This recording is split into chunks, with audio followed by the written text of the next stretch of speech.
Well, the Prime Minister is clearly trying to keep the campaign conversation on health, rolling out the tried and tested Mediscare campaign.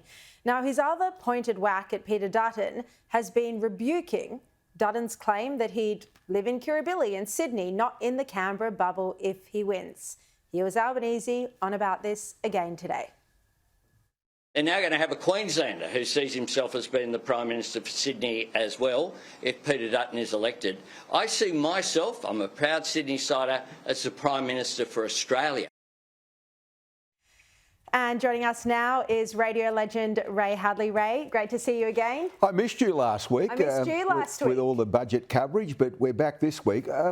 He's grasping at straws, the Prime Minister, identifying Peter Dutton as a Queenslander. Of course he's going to have to live at Kirribilli House. I mean, it's just a fait accompli if you're Prime Minister. Unless you're Malcolm Turnbull, of course, and you've got the mansion on the harbour, a better house, a better waterfront mansion. Well, I think I saw the worst impersonation I've seen. There are a lot of people who do Donald Trump magnificently, both here and the US. I saw the worst impersonation I've ever seen at the National Press Club from the former Prime Minister. But you see, Malcolm does this all the time. Don't forget that as a Prime Minister, he's responsible for Snowy 2. It started at $2 billion. Only about 7 years ago, 8 years ago. Then it went to 6. Now it's up to 13, and we don't know when it's going to be finished. The boring machines keep falling in holes. Now, you look at Prime Ministers like John Howard, the gun buyback. Yep. Julia Gillard, God bless her. The child sexual abuse, of course, Royal Commission. Legacies. His legacy is a hole in the ground that's not going anywhere, that's costing about 8 times more than we thought it would cost. Blowout in time and cost. And yet he thinks his advice about submarines is better than AUKUS. But you see, Sharri, I've studied this extensively. He suffers with a thing called relevance deprivation syndrome. Now, when I retired full-time from media, I was very scared that I'd also suffer, so I sought legal help about it and medical help. And they said, Ray, look, because you've been a media commentator for over 35 years, you're allowed to still come on to Sharri's program and talk about things without being diagnosed with relevance deprivation syndrome. Unfortunately for Kevin Rudd and Malcolm Turnbull, they suffer greatly with it. It's diagnosed, but nothing's done about it. And the thing is, Rudd, in his current role as United States Ambassador to Washington, he can't say much. He can't get on their Twitter saying undiplomatic things. Can you imagine how hard it would be every night? I saw him swanning around in Vegas in his attire of, I think, R.M. Williams, or boots like R.M. Williams, and his jeans, looking a real hipster, the Rudster. But did you talk to him?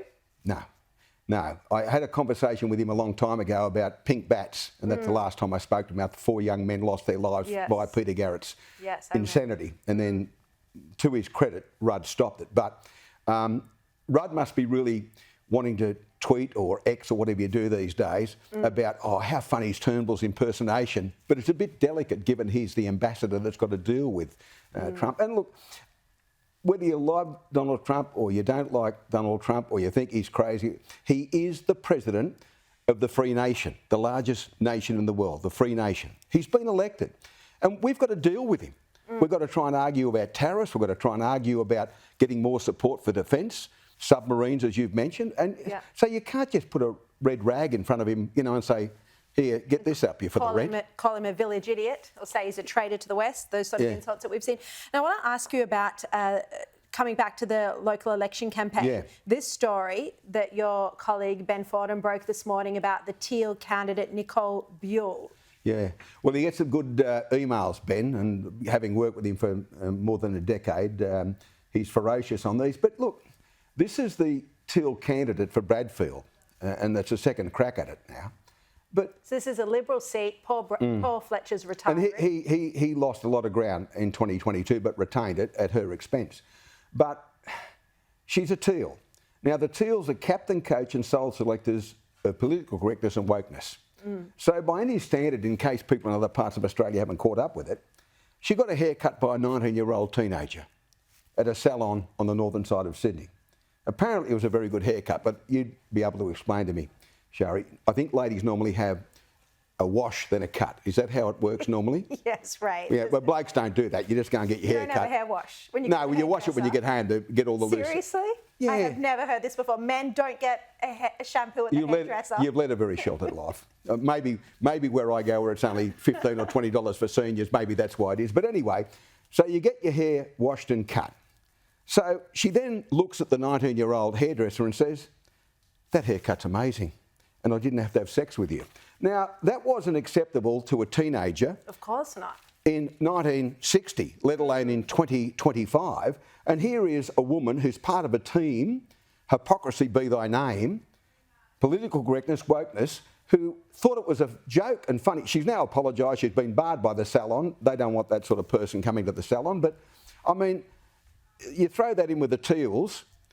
Mike Cannon-Brooks, I spoke about him. I'm doing a piece for the dailytelegraph.com.au and their app. And I spoke about it yesterday. The Teals are all about climate. That's basically Climate 2000 climate. They're all about climate. Integrity. Yes. And look, I'm not dirty on billionaires buying jets. That's what billionaires do. But here he is, on one hand saying, we've got to do this, we've got to do that, we've got to do this, we've got to do that, we've got to really rein in everything.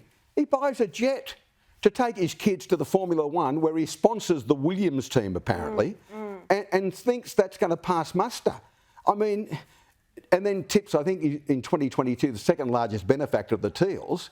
I mean, if you're a fair dinkum Teal, you should say, look, Mike, it's really generous of you, but we can't take that money off you while you're flying around the world in your private jet. It just doesn't make any sense. No, exactly, because I think they've criticised in the past the Liberal Party for taking money linked to, coal companies and the like. So that is hypocrisy. I'd be interested to see, though, if Mike Cannon-Brooks is donating to the Teals this time around. It's something I'm going to... Maybe he'll just take them to various things in a jet, so they don't have to get on Qantas, Virgin or Jetstar.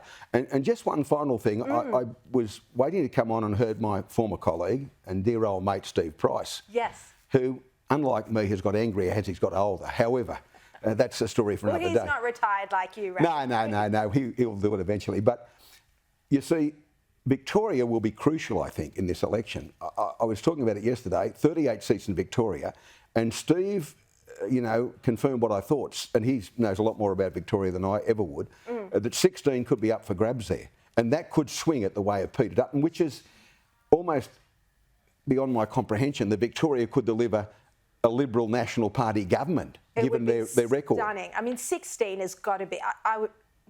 they might pick up 8, surely, in Victoria, but 16 would be unheard of. Well, you need a 5% swing. That's what Peter Dutton needs. And I said yesterday in the telly that need a combination of Harry Houdini and David Copperfield to pull some magic out in the magic round, because that's what happens in the NRL on that May weekend. Just quickly, what do you think about if you went to the Prime Minister's office for a response and they texted you back a laughing face emoji? Isn't that disrespectful? Well, at least I'd answer them. They never used to answer me, so a smiling emoji would put me in front of my normal response, which was nil, zero, zilch. Fair enough. All right. Ray Hadley, thank you for coming on. So you're on in the Telegraph online every day? Every day at 12:01, and talking about basically what we're talking about tonight, the election campaign. Otherwise, we'll see you back here next week. I'll be here Tuesday. For sure. Thanks a lot.